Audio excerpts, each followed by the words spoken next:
राम की सेना में सुग्रीव के साथ वानर राज बाली और अप्सरा तारा का पुत्र अंगद भी था। राम और रावण युद्ध के पूर्व भगवान श्रीराम ने अंगद को अपना दूत बनाकर लंका भेजा था।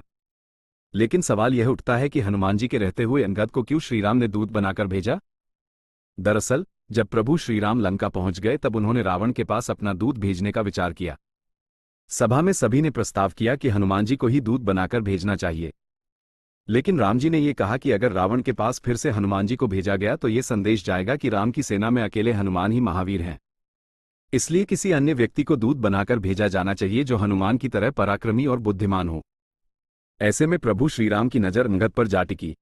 प्रभु श्रीराम ने अंगद से कहा कि हे अंगद, रावण के द्वार जाओ, कुछ सुलह हो जाए, उनके और हमारे विचारों में एकता आ जाए। जाओ तुम उनको शिक्षा दो ताकि युद्ध ना हो।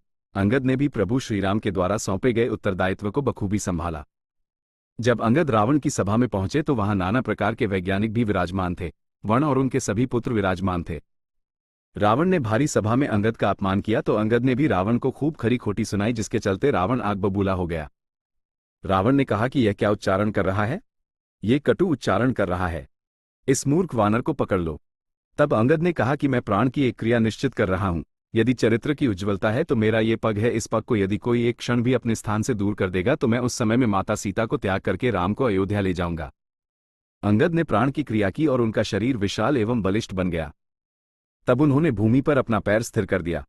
राजसभा में कोई ऐसा बलिष्ठ नहीं था जो उसके पग को एक क्षण भर भी अपनी स्थिति से दूर कर सके।